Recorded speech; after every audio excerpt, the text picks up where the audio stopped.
Hello, everyone, and welcome back to Imperfectly Better, a podcast that is all about documenting the real time process of growth, improvement, and change. I am your host, Cody, and I'm coming back to you again after recording the first two episodes and getting some good guidance on what I wanted to talk about next. I hope all of you have been doing good since the last time I tuned in. If this is your first time tuning into the podcast, hello. It's nice to have you here. I hope you're having a wonderful day wherever you are and whenever you're listening to this. Today's topic is inspired by music, an art form that's been around for thousands of years. If you're listening to this on Spotify, then you're likely already familiar with what music is. Music can be a spark. It can give energy. It can help you enter a flow. It can open up emotion. It can help you recognize what you're dealing with or what season you are in. On a grander scale, music can shape culture and discussion. It can even explode into brand new genres of expression and creativity. For me, music has always served as a source of state and flow management, or inspiration. On Spotify, I love to have different flow playlists that help me to get into whatever energetic state I need, whether that's feeling powerful, cool, chill, bluesy, or happy. I've also had quite a few songs and albums that have had a big impact on me, intellectually, creatively, and spiritually. Pharoah Sanders' Promises, with floating points in the London Symphony Orchestra, is probably one of the biggest as far as influence. And if you have never listened to that, that is a sound experience. It takes less than an hour to listen through the whole album, and I would recommend just sitting down, throwing on your headphones or turning on your speakers, and just letting it play for that whole 47-minute run. I do believe it's 47 minutes. I don't have the album up in front of me. But I think this would be a good opportunity for me to check. Give me a moment here. Yep, 46 minutes and 37 seconds. So, yeah. Hooray, I know the album pretty well. But, yeah, I would absolutely recommend that if you're into sound experiences. But that's just one album. And I do also have songs that are core to what I call my flow. Flow is what I call one's movement through life and existence itself, how they are defined in story, style, and vibe by that person themselves. A couple songs like this are Jumpin' Jack Flash by the Rolling Stones, absolutely great band by the way, and Return to Oasis by Flamingosis. But I feel like I'm getting a little sidetracked here from the core point of this episode. It's not on any of the songs or albums I brought up, but one that resonated with me while I was working on the creation of episode 2 and even afterwards. Good Day by Surfaces. Love that song, and even have it present on my cool, calm, and happy flow playlists on Spotify. And it's a song that I've enjoyed listening to over the years. But during and after working on episode 2, the one that's all about what happened to me with the creation and release of episode 1, I just noticed that the song was calling to me and resonating with me a bit stronger than usual, like there was something within it for me to experience and reflect on. And that's when I thought about the lyrics and that chill flow of the song. It wasn't being grand in the idea of that day being a good day, like Forrest Frank, the guy who sings the song, by the way, wasn't singing about popping bottles of champagne, flying to Spain, or partying it up on the promenade. It was relaxed. It felt like gratitude, calm, and permission to appreciate the current moment. Like what Forrest sang about was just dipping his feet in the water, enjoying the breeze and the shade. Like it was simple. It was like that song hit the right emotional note, like it was helping me to notice things about the day.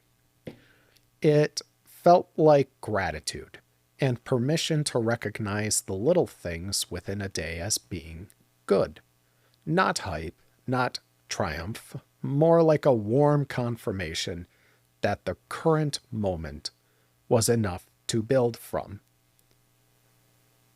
And that song, and just hearing and feeling what it was about, got me to reflect on the idea of a good day also being an enough day. I talked a bit in episode 2 about the idea of something being enough, that things don't need to be spectacularly, stupendously, supercalifragilistically, expialidociously great for it to be enough or ready. It just needs to feel good. So, why does it matter to recognize an enough day? Well, because great or perfect days are incredibly rare, at least without the hard work and effort to create them. Oftentimes, we experience normal or average days, where there is some amount of good and some amount of bad in a day. If you only count amazing days, most of life gets dismissed. Most of life is not milestone level. Most of life is just maintenance, practice, small progress, small beauty, and small course corrections. An enough day may include both pride and frustration. That does not cancel it. In fact, that is what makes it real. Two truths can be true at once, after all. It's possible to feel sad that you didn't win a game, but grateful for the opportunity to have played it. Happy with how a day turned out, but disappointed that you failed to complete that one errand that you really need to have done by the end of the week. People exist on a spectrum. Days exist on a spectrum. The world and the universe exist on a spectrum of infinite probabilities. Any programmer who has worked tech or production support can tell you that an incident-free day occurs only once in a blue moon. If you only ever let perfect, issue-free, or great days count, then you are training yourself to miss most of your life. Because, as many people end up experiencing, there is a good deal of darkness and suffering in life. There is change and events that occur outside of our control. Living in a universe of infinite probability means that there's a lot of uncertainty and unknowns that we have to face and deal with.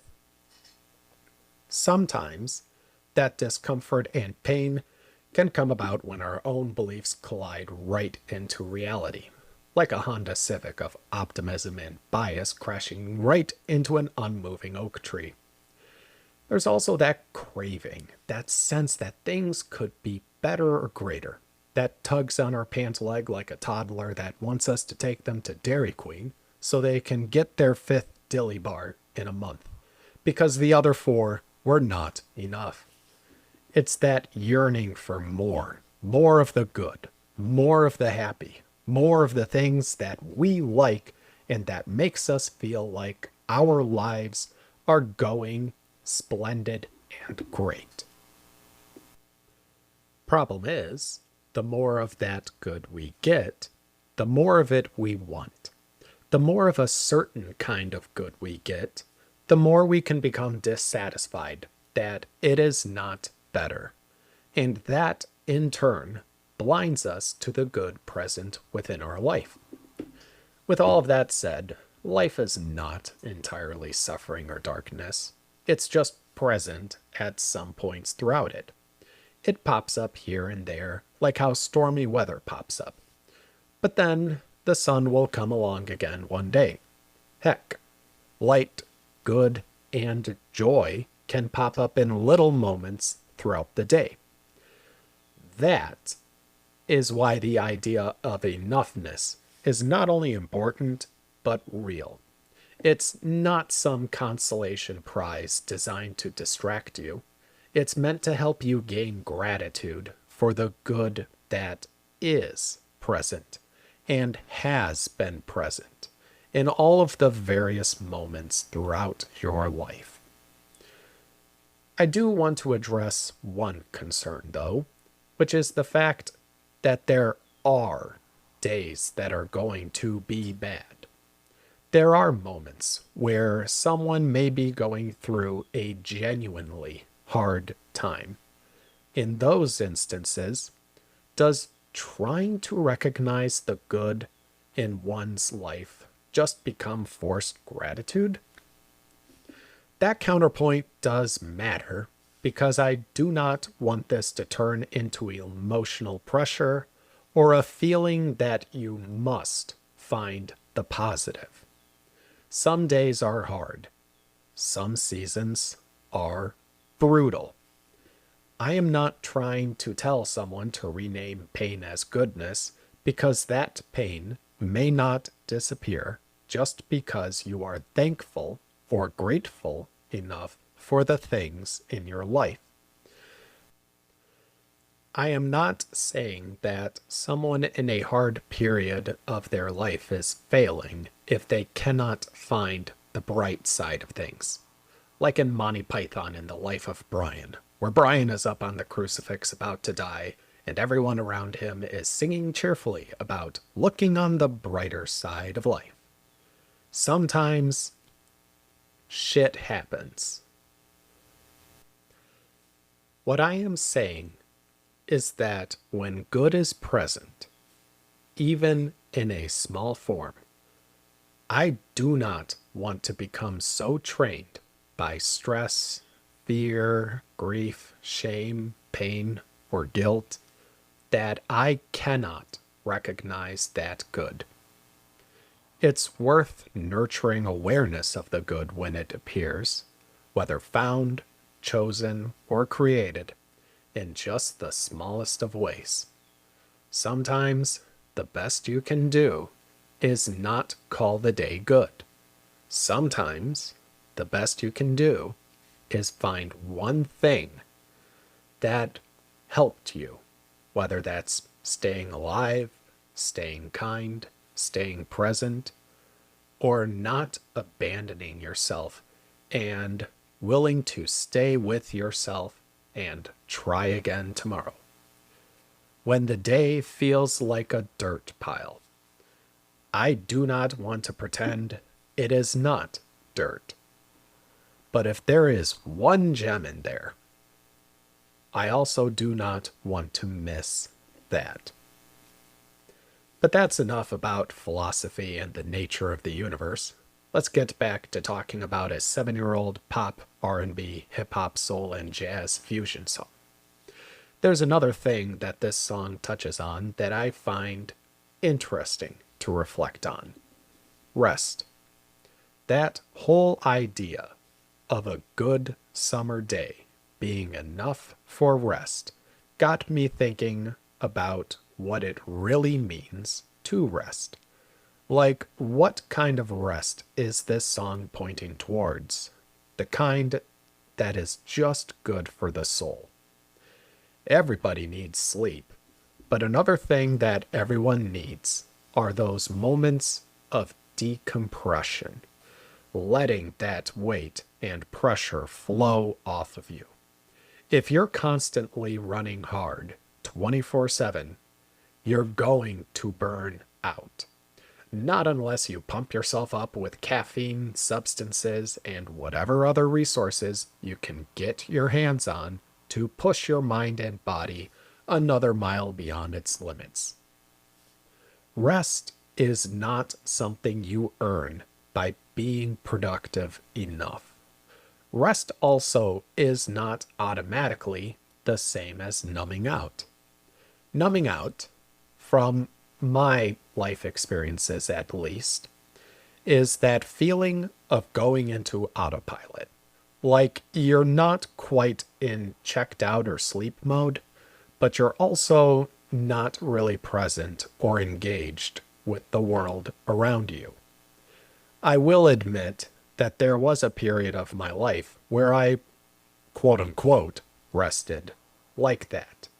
Just mindlessly scrolling through YouTube whenever I was really burned out, but never really taking in any of the things I was watching.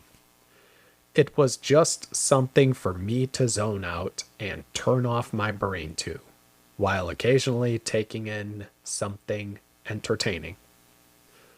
The kind of rest I'm talking about is allowed, present, and refreshing.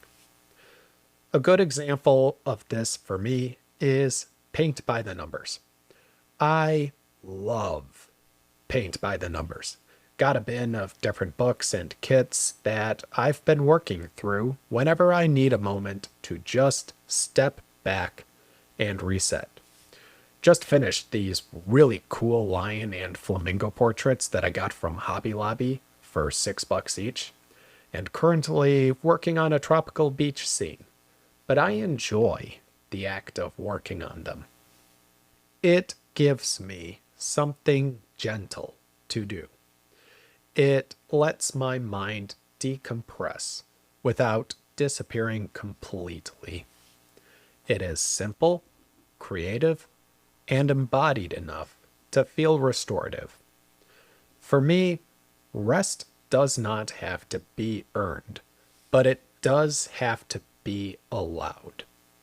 It's not a reward for finishing the day best or perfectly. It is part of how I return to myself. Rest plays just as much of a vital role in my success as the work that I put into this podcast and the growth of it. And that's about all I have to say for this episode and the inspiration for it. It's just so fascinating and interesting to me that one song with two choruses can bring about so much reflection and perspective on life, especially one that doesn't have lyrics that are all that deep. I suppose I'm just the kind of person who does that, who sees the world around me, experiences the world around me, and just thinks about it. Thinks about how it is that I can show up better in it and be that kind of Cody that I would like to be. But what this song gave me was a reminder that a good day does not have to be amazing for it to be enough. Sometimes enough is a clean space, a little progress, a song that meets you where you are, and a moment of rest that brings you back to yourself. Not perfect, not finished, but good. And good is allowed to count.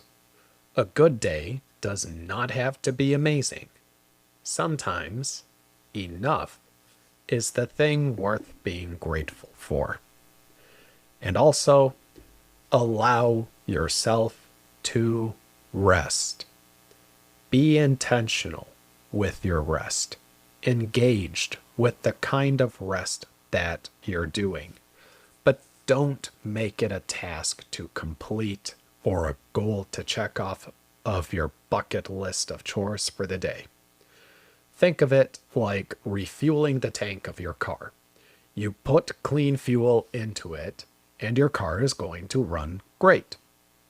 Piss in the gas tank, and it's not going to run all that well. So, don't do that. Treat yourself with a little kindness and compassion, and give yourself that siesta whenever you need it. And there you have it. Another episode of Imperfectly Better in the bag. I will say that this episode posed new difficulties for me. Not so much in the reflection component of this, but just finding out what I wanted to say, what naturally flowed out. It was like, compared to the other two episodes, it was just a little bit harder to be natural here.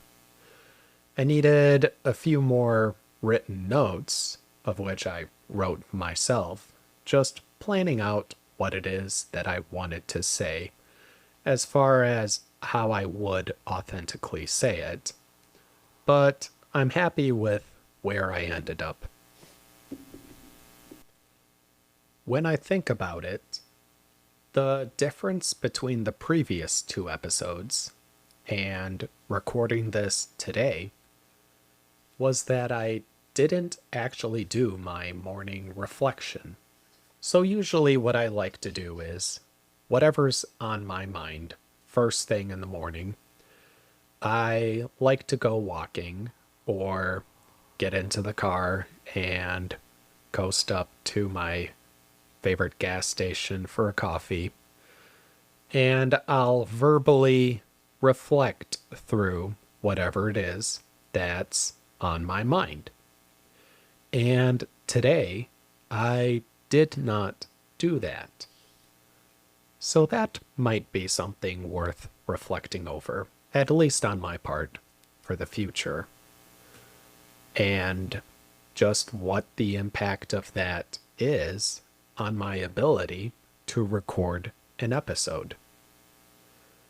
Because now, at least speaking at the end of this episode, I'm finding it easier to get my words out.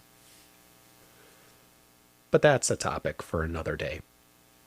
I thank you all for tuning in and joining me for another episode. I hope to see you all around in the future.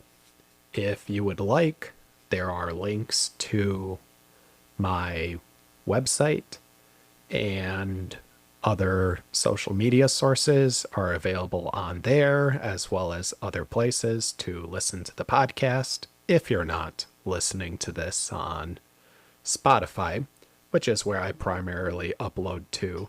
But this podcast is also available on iHeartRadio, Amazon Music, and Castbox. But I am also on Tumblr, Instagram, TikTok, and do plan on posting some more content up on those sites soon, as well as getting out there in the community and engaging with some of the other creators out there, just to see what I can learn from the other people out there like me. But anyways, thank you very much for tuning in, and I hope to have you around next time. Bye.